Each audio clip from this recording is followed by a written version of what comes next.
El Concilio Vaticano II, un gran regalo de Dios para nuestros tiempos, una producción de la Arquidiócesis de Manizales.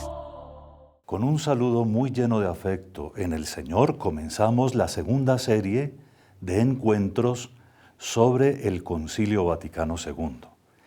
En nuestra primera etapa repasamos capítulo por capítulo la Constitución dogmática sobre la Iglesia, cuyo nombre en latín es Lumen Gentium. Hoy comenzamos la Constitución dogmática sobre la Divina Revelación, que se refiere de manera más directa a la palabra de Dios y a su uso en la Iglesia, pero que además nos va a abrir otras dimensiones de lo que es la revelación de Dios y cómo se comunica Dios con nosotros. Por eso estoy seguro que esta sección les va a encantar. Abramos todos el corazón y la mente, pongámonos en presencia de Dios y oigamos lo que el mismo Señor nos enseña sobre el misterio de su palabra. Dice así en la carta a los Hebreos: Viva es la palabra de Dios y eficaz, más cortante que cualquier espada de dos filos, penetra hasta donde se dividen el alma y el espíritu, las articulaciones y las médulas, y discierne sentimientos y pensamientos del corazón. No hay criatura invisible para ella, y todo está desnudo y potente a los ojos de aquel a quien hemos de dar cuenta. Con esta palabra y muchas otras referencias que contiene la Sagrada Biblia a la misma palabra de Dios, podemos ver cómo nuestro Señor mismo, al revelársenos, quiere que abramos nuestro corazón a sus llamadas. Quiere que abramos nuestro corazón a lo que Él ha querido que quede escrito para nuestra salvación, para que nosotros estemos bien, para que nosotros sepamos lo que Él quiere de cada uno de nosotros. Así pues, en esta serie de encuentros que comenzamos hoy, repetiremos, repasaremos y lo haremos de la manera más fiel posible al texto exacto del Concilio Vaticano II, lo que la Iglesia actual, lo que la Iglesia de todos los tiempos, pero ahora quiere que entendamos sobre el misterio de la divina revelación. Conocer la Biblia es fundamental entonces. Lo primero que vamos a hacer en el día de hoy es una introducción. Puestos ya como estamos en las manos de Dios, recordemos ante todo a quienes en la misma Biblia se ponen en la misma situación que nosotros, es decir, de escucha. Pensemos en la Santísima Virgen, que se define a sí misma como la que escucha, como la esclava del Señor, obediente a su palabra. He aquí, la esclava del Señor, dice ella, el día de su anunciación, de la anunciación, y con eso define su vida entera. He aquí, la esclava del Señor, y que se haga en mí según tu palabra. Pero también es la actitud de José, el padre putativo de Jesús, aquel de quien se piensa es padre de nuestro Señor Jesucristo. Eso quiere decir putativo, y su encuentro con la palabra de Dios, que lo llama, que lo educa, que lo prepara para llevar a cabo esta misión extraordinaria. Es también la experiencia de los apóstoles que fueron llamados por nuestro Señor Jesucristo. A ellos el Señor en persona se tomó la molestia de hablarles, de decirles, los quiero conmigo para enseñarles. De hecho, San Marcos lo dice muy claramente, hablando de lo que Pedro experimentó, los llamó para que estuvieran con él, para que lo escucharan y para luego mandarlos a predicar. Marcos 3:13. Cuando pensamos en estas cosas, y por supuesto si repasamos todo el Antiguo Testamento, es la historia de los que han recibido la palabra de Dios, nuestros antepasados en la fe. Todos se definen porque recibieron la palabra de Dios. Pensamos también en nosotros mismos, porque nosotros, aunque no la tenemos a veces tan clara, de todas maneras nos identificamos como quienes reciben su propio ser, reciben su consistencia, como criaturas, como personas, pero también como cristianos, por la palabra de Dios. Si nosotros miramos por un instante lo que cada uno de nosotros es, tiene que descubrir que somos lo que la palabra de Dios ha hecho en nosotros. Somos creados, es decir, no nos damos el origen nosotros mismos, como nada de las cosas que existen en el mundo. Es decir, todo lo que nosotros conocemos y todo lo que nosotros percibimos es creado. Y la creación es obra extraordinaria, maravillosa, portentosa de la palabra de Dios. Somos cristianos porque un día, por supuesto, en la fe de nuestros padres fuimos bautizados, pero porque un día optamos por ser buenos cristianos, decimos nosotros cuando somos bautizados desde niños. Un día decidimos ser buenos cristianos y entonces la palabra fue la que nos educó. Y de verdad, todo cristiano, aunque no sea tan consciente, ha sido hecho tal por el poder de la palabra. Más aún cuando entendemos, como dice el inicio del Evangelio de San Juan, que el que se encarnó es palabra de Dios, que el Verbo se hizo carne y habitó entre nosotros, entonces sabemos que nuestro encuentro con Cristo es encuentro siempre con la palabra de Dios. Pero atención, que también nos define la palabra de Dios lo que somos en el mundo y para el mundo. Así como fuimos creados como personas con capacidades distintas, unos para unas cosas, otros para otras. Pero además, cuando llegamos a una edad adulta, responsable, nos dedicamos a algo. Y eso a lo que nos dedicamos, si somos cristianos, está todo empapado de la palabra de Dios.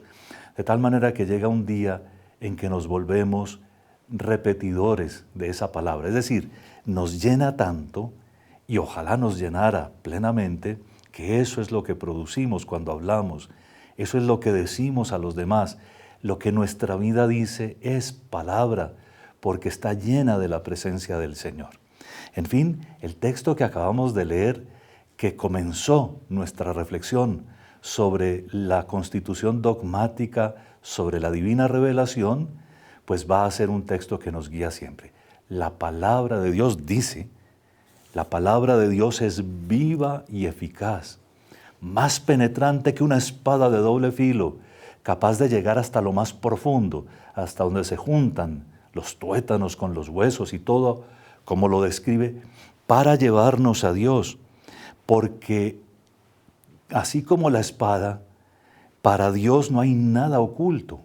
Él puede llegar a lo más profundo de nuestros corazones, pero no para molestar, sino para suscitar allí, precisamente porque Él nos habla y nos quiere sus interlocutores, suscitar entonces en nosotros a los discípulos que Él quiere. Un discípulo siempre es el que escucha a su maestro, y como la mayoría de ustedes sabe, estos encuentros nuestros tienen por título general sobre las huellas del maestro a quien escuchamos y cuyas huellas no queremos solo seguir de lejos, sino repetir sobre las huellas del maestro. Ven ustedes que detrás de mí hay un pendón con una cantidad de alegorías de la palabra de Dios. Este encuentro introductorio va a ser dedicado sobre todo a ponernos en sintonía sobre lo que es la Biblia, sobre lo que significan estos detalles, pero primero quiero que oigan el primer número de la Constitución que vamos a estudiar. En la Constitución Dei Verbum, los obispos de todo el mundo, reunidos en Roma para el concilio, dicen así: la palabra de Dios, primera frase, primeras palabras de la Constitución dogmática sobre la divina revelación, la palabra de Dios la escucha con devoción y la proclama con valentía el Santo Concilio, obedeciendo a aquellas palabras de Juan: os anunciamos la vida eterna, que estaba junto al Padre y se nos manifestó. Lo que hemos visto y oído os lo anunciamos, para que también vosotros viváis en esta unión nuestra que nos une con el Padre y con su Hijo Jesucristo. El concilio asume esas palabras de la primera carta del apóstol San Juan, precisamente porque identifica lo que ellos allí quieren para toda la iglesia y lo que a todos nosotros nos invita este encuentro con la palabra, a tocar, a ver al mismo Señor que nos habla, a Jesús, que es la palabra que se encarnó. Y así, siguiendo las huellas de los concilios de Trento y del Vaticano I, este concilio, que es el Vaticano II, quiere proponer la doctrina auténtica sobre la revelación y su transmisión, para que todo el mundo, con el anuncio de la salvación, oyendo crea, y creyendo espere, y esperando ame. Fíjense qué propósito. Hagamos lo propio en estos encuentros sobre la palabra de Dios y sobre la Constitución que se dedica a explicarnos y a exponernos la palabra. Hagamos propias estas palabras, porque lo que vamos a oír es para que oyendo crean, creyendo espere y esperando ame. Creo que con esa introducción se dan ustedes cuenta de la importancia máxima que tiene este tema. Y como estamos en plan de introducción, quiero recordarles que la Santa Biblia es un libro que es propiamente dicho una biblioteca. Son 73 libros, unos largos de muchas páginas y otros corticos que apenas son un fascículo o un folleto inclusive. Todos esos libros fueron recogidos en un solo volumen que nosotros llamamos Biblia, porque la palabra Biblia traduce eso, ¿cierto? Libros, libros. No biblioteca exactamente, pero sí libros. Es un plural, quizá un plural con diminutivo, libritos o pequeños libros. ¿Cuántos libros contiene la Biblia? Contiene 73 libros. Son 46 en el Antiguo Testamento, 27 en el Nuevo Testamento. Apréndanse eso, por favor, de mucha memoria, porque ustedes van a recibir Biblias que no son católicas y se reconocen muchas veces precisamente porque traen en el Antiguo Testamento menos libros, con un criterio que ahora recordaremos, pero que vale la pena que ustedes sepan cuándo es una Biblia que yo puedo leer con provecho, una Biblia que no tiene ninguna contraindicación para el provecho de mi fe, que yo puedo leer con confianza, pues cuando tiene los 73 libros completos. Digamos que no hay motivo para haberle suprimido nunca antes del siglo XVI, para haberle suprimido a la Biblia cristiana, esta es la Biblia cristiana, por lo menos 9 libros en el mejor de los casos. Pero son 9 libros y fragmentos de otros que determinaron algunos en el siglo XVI, 1600 años después de la escritura de la Biblia, que no iban allí. Así que la Biblia cristiana tiene 73 libros y son 27 libros en el Nuevo Testamento, entre los Evangelios, los Hechos de los Apóstoles, las cartas de Pablo, las otras cartas y el Apocalipsis, y 46 en el Antiguo Testamento, entre el Pentateuco o la ley, la historia de los orígenes y la ley, los libros históricos, los libros proféticos y los libros sapienciales, que son los que nos transmiten la sabiduría de los tiempos que se volvió palabra de Dios. ¿Por qué fueron recogidos estos libros como la Biblia? Digamos que no todos los escritos antiguos son Biblia. Hay muchos escritos antiguos, inclusive muchos muy bellos, que nunca entraron a la Biblia. Porque en la Biblia, el pueblo de Dios, el pueblo creyente, fue el que recogió lo que experimentó, que le traía una enseñanza, que era enseñanza propia de Dios nuestro Señor. Así que es la iglesia en últimas, primero el pueblo de Israel, pero la iglesia en últimas la que recopiló el texto sagrado y lo hizo lo que tenemos hoy en día.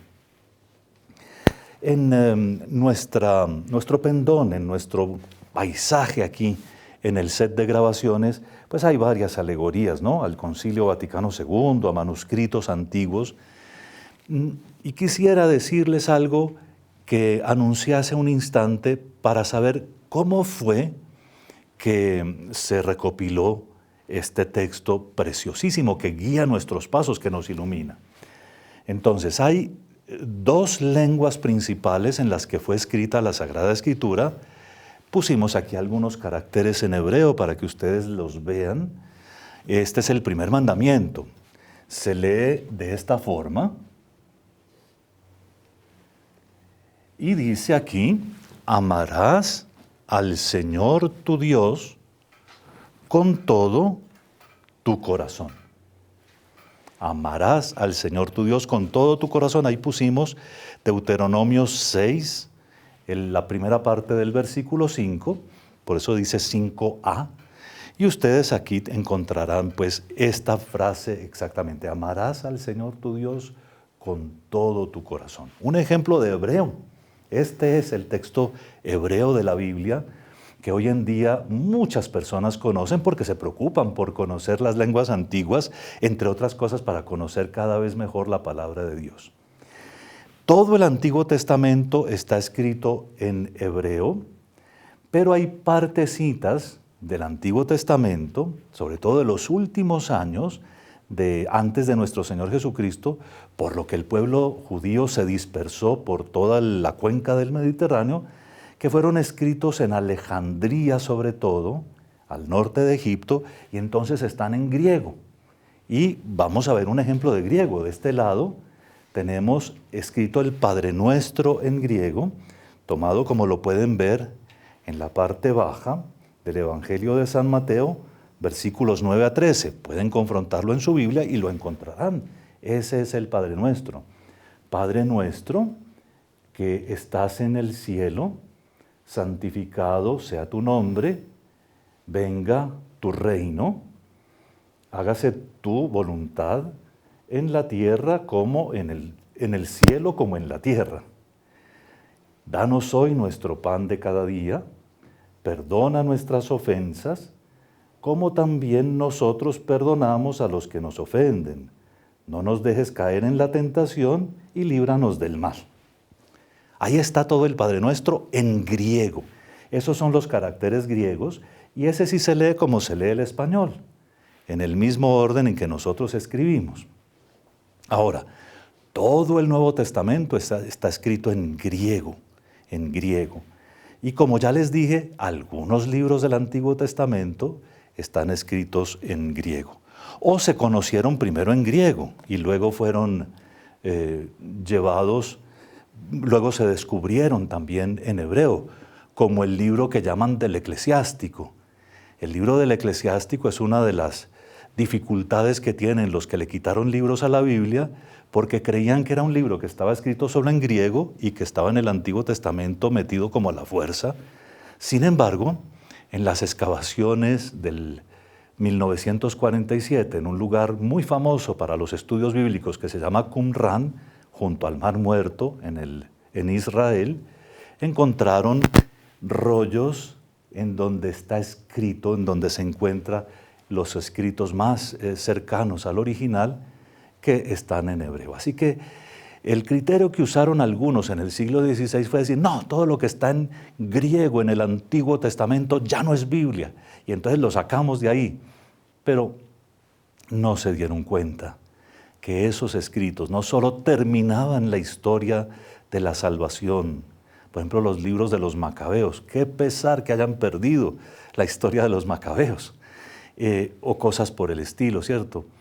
Y allí, en eso que le quitaron a la Biblia, pues muchos elementos de sabiduría, muchas cosas que preparaban inmediatamente la llegada del Salvador, muchos elementos para decir cómo Dios preparó la llegada de nuestro Señor Jesucristo. Así que con estos elementos de introducción, y quería yo que viéramos un poco estos signos que nos van a acompañar durante todos los encuentros que se refieren a la constitución dogmática sobre la divina revelación, en latín Dei Verbum, palabra de Dios, Dei Verbum, pues espero que cada vez que nos veamos, ustedes asocien lo que van viendo acá con algo. De este lado quise que pusieran a uno de los santos más significativos en la tradición bíblica. Se llama San Jerónimo, vivió 3-4 siglos después de Cristo, o sea, ya compuesta la Biblia, pero tiene el mérito extraordinario de haber sido el que tradujo la Biblia a la lengua que hablaba la gente en la época, que era el latín. Su traducción tiene un apodo. La traducción de San Jerónimo se llama la Vulgata, o la Biblia para divulgar, la Biblia que entiende el pueblo. Se llama así porque él se preocupó muchísimo por conocer los idiomas originales, el hebreo, el griego, el arameo, por supuesto. Hay unas frases en arameo en el Antiguo Testamento, y tradujo toda la Biblia. Lo pintan siempre con un león para significar pues la fuerza de voluntad, el carácter, la manera como se domina a sí mismo y domina sus pasiones, pero también la manera como ruge la palabra de Dios. Y en últimas, el león de la tribu de Judá, que es nuestro Señor Jesucristo, la palabra de Dios, pero también habitualmente se le pinta junto a una calavera para recordar la experiencia de total entrega a nuestro Señor, que significa el sacrificio de su tiempo, de su persona. Se dedicó del todo a la palabra de Dios. Él es el patrono de los estudiosos de la Biblia, y por eso me parece importante que mientras hablamos de la palabra, Él también de alguna manera nos acompañe. Tenemos además la figura de Santa Teresita del Niño Jesús, de quien nos distancian muy poquitos siglos. Mejor dicho, es casi contemporánea con nosotros. Santa Teresita, una jovencita que desde niña quiso ser consagrada al Señor, sintió en su corazón que no quería nada más en esta vida sino pertenecerle a Jesús, y le fue a pedir al Papa inclusive que la dejara entrar al convento desde niña. Santa Teresita entró al convento de las Carmelitas Descalzas en Lisieux, por eso se llama Santa Teresa de Lisieux, o Teresa del Niño Jesús y de la Santa Faz, que es el nombre que ella escogió para sí misma. Y la tenemos aquí, ya ella no es patrona de los biblistas, ciertamente no tiene eso, pero es una santa que en la sencillez extraordinaria de su vida llegó a escalar cumbres de tanta perfección en la escucha de la palabra de Dios, que los papas la declararon doctora de la Iglesia, nada menos. Una santa mujer doctora de la Iglesia por su manera de entender y de interpretar la palabra de Dios. Santa Teresita a cada paso nos hace una referencia a la Biblia, a cada paso nos hace entender que amar la palabra, amar la Biblia es lo más importante para nuestras vidas. No salió nunca de las rejas del convento contemplativo, y sin embargo también es patrona universal de las misiones católicas, porque su amor ciertamente no cupo en el convento, y todo eso fue porque se dejó formar por la palabra de Dios. En fin, también nos acompañará su figura, porque gracias a personas como ella entendemos que la Biblia es para todo el mundo. La Biblia no es para un grupo selecto de los que entienden más, no. A veces se entiende mucho más el más sencillo que el que más ha estudiado. El problema de la Biblia es no entenderla al despeluque, si me perdonan la expresión. Entenderla como la entiende el pueblo fiel de Dios. Es decir, la Biblia es patrimonio de la comunidad cristiana. No es patrimonio de un científico, de un especialista o de un grupo. Es que yo interpreto así. No. La Biblia nació en el pueblo de Dios y para el pueblo de Dios, y por lo tanto es la palabra que Dios consignó en la comunidad creyente y puso bajo el cuidado de algunos en la iglesia para que siempre fuéramos fieles a ella. Y por eso, cuando yo digo que no interpretar la Biblia al despeluque, es como esos que les da por coger un texto, ¿cierto? Sacar una paginita de la Biblia y decir que eso es todo. Y se les olvida interpretar la Biblia, que se interpreta en el conjunto. El que conoce y ama la Biblia es el que mejor interpreta cualquier texto, porque sabe que fue todo lo que dijo Dios. Imagínense pues qué tal que todos nosotros quisiéramos tener como Salomón,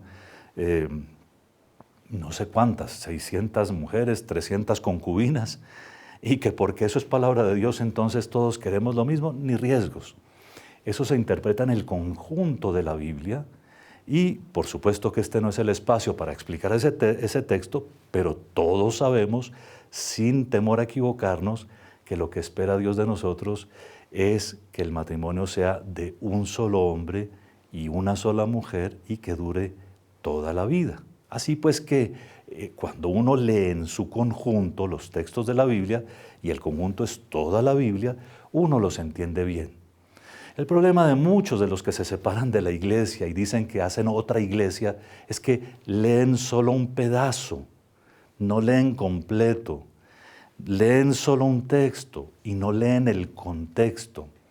Pero de eso hablaremos también en nuestros encuentros. Ahora, bástenos recordar que la Biblia es para nosotros, para cada uno de ustedes, los que nos escuchan y nos siguen, y que estos programas que hemos previsto y preparado para que disfrutemos de la doctrina del Concilio Vaticano II sobre la palabra de Dios, nos ayuden a todos, nos ayuden también a interpretar las cosas al estilo de la una santa, católica y apostólica, la esposa del Cordero, aquella que custodia como María en sus entrañas la palabra de Dios, y por lo tanto también aquella que como María es fecunda y puede dar vida a muchos por la predicación de la palabra de Dios.